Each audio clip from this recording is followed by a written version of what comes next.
Hey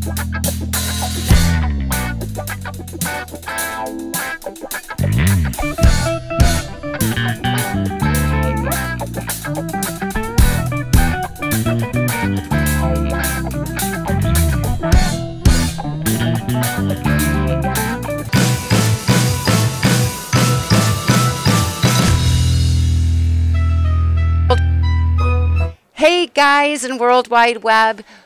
Wow, tonight we are at Tom Cavallo's Bar and Restaurant in New Hartford, New York. We are hanging with a veteran comedian for over 20 years.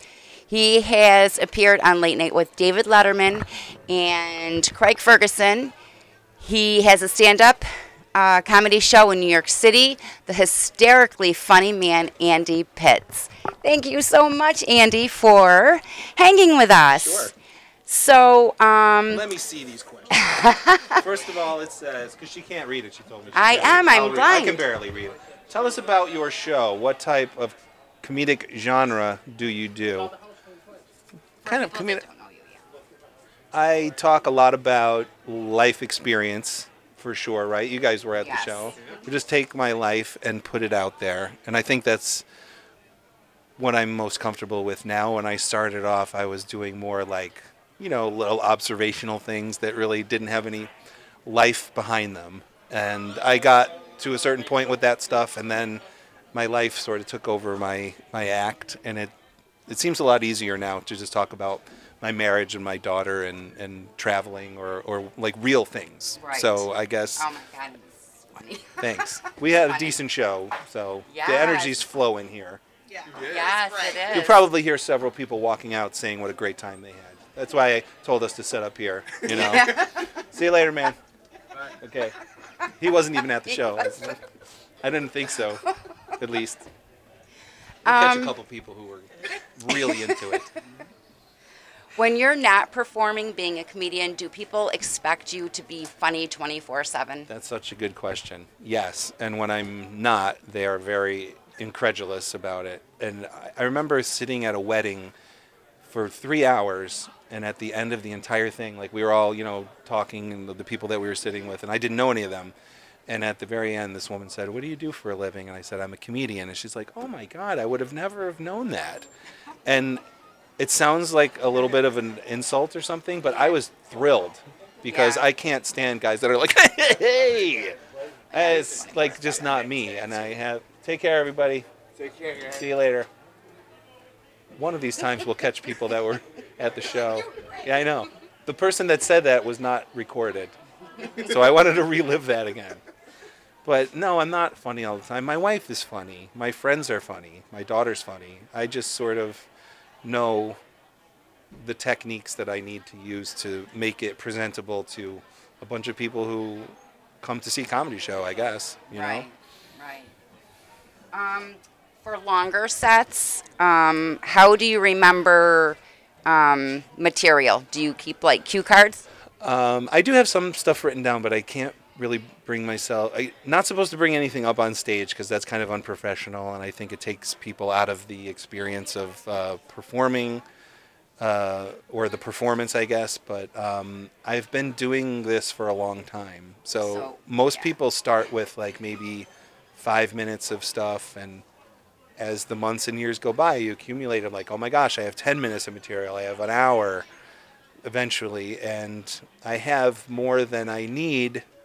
So if and it's life too, so it's not like you have to remember. Right. It's not a chore to try to think of stuff to say, but so I try to pick what I think is right for the group I'm in and the vibe that's going on. So it's just sort of like I'll go through and pick everything. But once I start, I guess, a joke or a piece of material, it just sort of comes out. It's not really too tough to remember the words. And I'll be honest, like the better the crowd is, the easier it is for me to talk and add things and change things as I'm going. And a lot of that happened tonight. Like I tell the story about folding laundry and static electricity, and we won't get too graphic, but there was an injury involved with my lower body. And it never really worked as well as it did tonight before. And I've tried it maybe a half a dozen times, but tonight it just sort of all came together. And it's all about saying the right thing at the right time. you know, and they were into it, so that makes it easier for me. What's your favorite on-stage ad-lib or unplanned crowd work you've ever did? I think it was about 5 or so years ago. I had to do a completely clean show for all motorcyclists, which a lot of people don't wrap their head around that's even possible because they're like, bikers. Bikers are very nice people.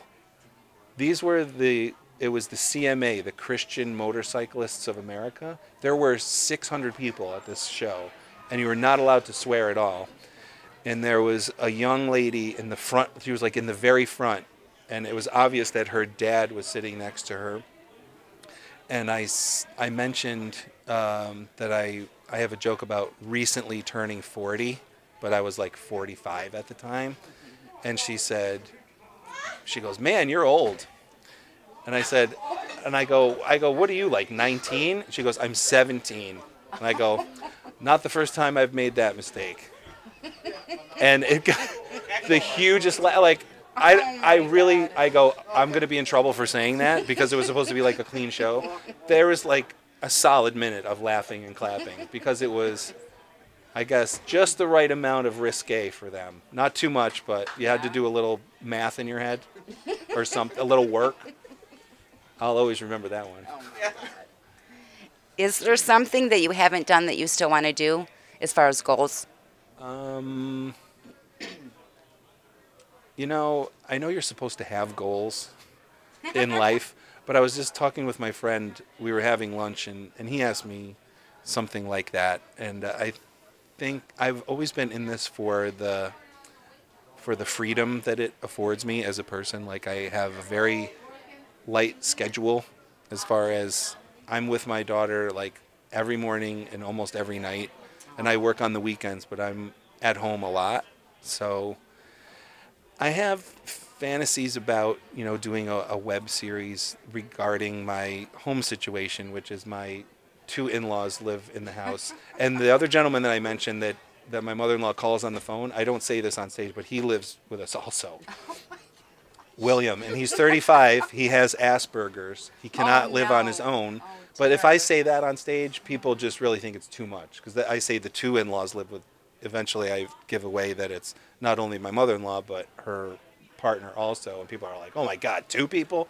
But if I add the 3rd person, which is totally true, people are like, no. But first, I'll be driving around. I go, what would it be like if like I was just to like interview William, my brother-in-law, so to speak? Because he's just funny in his own way, and it's a very narrow demographic of people that know someone like that or have a family member that are like that. But a lot of comedians or you know, people do these little specialized, like targeted niche web shows that I think would be fun. But it's all about like, I have to think of a plan, I have to actually start it, and it just doesn't happen. I mean, like, not today. And that's been going on. They've lived with us for 2.5 years. Not today. And I also don't want to feel like I'm exploiting the guy. So I feel guilty about everything. So right now I'm just sort of like, I'm in a good place. I love these guys. I'm here, you know, at least once a year.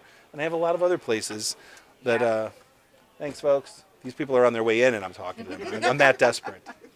Because you're on tour now, right? Well, no. I just do little things here and there. Yeah. And I have a club near me in Rockland County that I'm at all the time.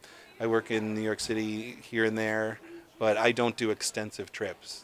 Oh, I'm going home right now. Yeah, exactly. Right after this interview. A lot of guys stay over. I'm not staying over. How did you go, say, from open mic night to getting your first paid comedy gig?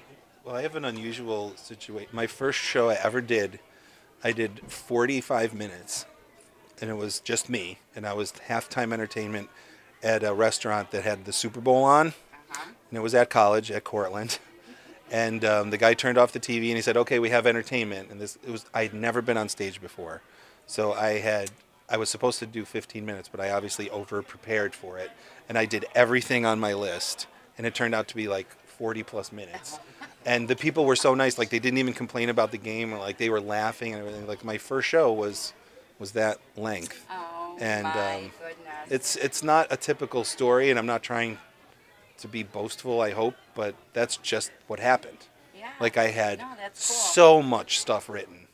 And, you know, my older friends that I worked for at this pizza place knew the owner of the restaurant. And they're like, he wants to do this. And I really wasn't my idea at all. But they were like, he wants to do this.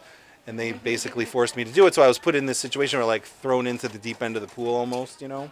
And I felt like I have to have a whole bunch of stuff because I was very paranoid about running out of material before the end of it. But I overcompensated. And then I started doing shows there all the time. And I moved to the Philadelphia area after school. And I hope I don't upset people that struggle with this because I know what it's like. But I never did open mics. Oh, I started off. Wow, I sort of hit the ground That's running, good. but it was easy for me because it was like 1990, and every place in the world had stand-up comedy, and the crowds were so receptive to it. Now I think if you start now, it's a lot different. Everybody has seen it a million times, and you know, especially in New York where there's a million different places that are doing it, and it's tough to even get on in front of anybody that's receptive. A lot of times you're just performing for other comedians that are waiting, and that's a tough deal. Yes, but it's a very tough I'm business. pretty spoiled, and I'll readily admit that I'm very lucky in that regard. Who are your comedic inspirations? Besides my wife, Yes. you mean like actual comedians? I grew up listening to George Carlin, Rodney Dangerfield, like all those 70s, 80s Yes, comics. me too. I never get tired of listening to Jerry Seinfeld. His joke writing is perfect. And Bill Burr right now is very influential just as far as being honest and trying to be unfiltered about and not being afraid to take chances once in a while. I was never really big on that. I always played it very safe. So I'm just starting now to branch out a little bit and do some riskier things after all these years. But It's working. he's definitely inspiring. Do you still have your comedy album? The one I made? The one you I have 4. You have 4. Yay. Yeah. Where Only can somebody get them if they wanted them?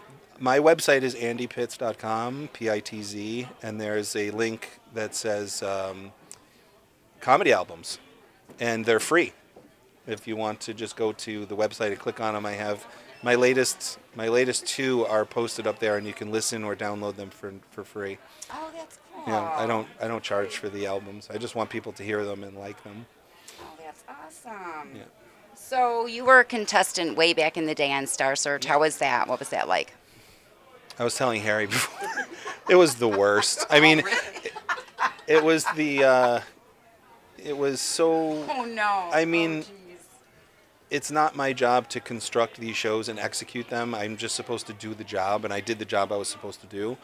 But it was live television, and it was 90 seconds of stand-up. Oh. That's a very short. But Yes. in television time, it seems like, you know, an eternity. But like for a comic, you can barely say hello. So Yeah. I know we don't have a lot of time, and I'll try to make this short. But I was up against a guy that I knew. He was a friend of mine, my friend Brad Trackman, and we're still good friends.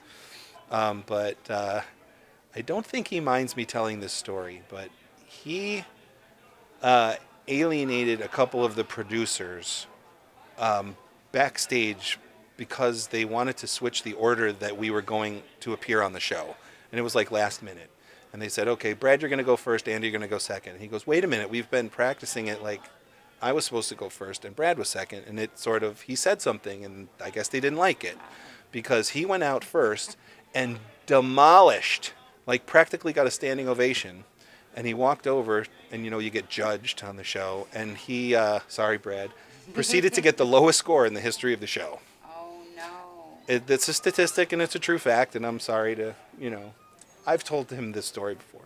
So he gets the lowest score in history, and I think it was because they said, this guy's done, we don't like him, or whatever.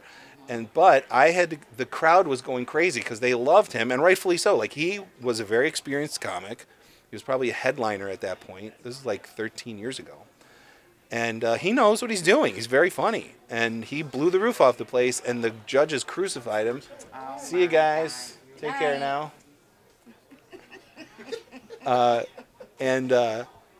So the judges eviscerate him, and they're insulting him. They're like saying things like, "Don't quit your day job." It was awful. Oh, and it's live. So Arsenio Hall, who was the host at the time, he's like, "Okay, Brad's done, and now let's bring out me." And I walk out, and the crowd is literally not paying attention at all. They're like talking to each other, like, "Can you believe what just happened?" And there was this deafening. There was like 1,800 people. And it's in this huge place, and nobody could hear me. And people go, "You just have to go out and do what you have to do." So obviously I wasn't getting any laughs.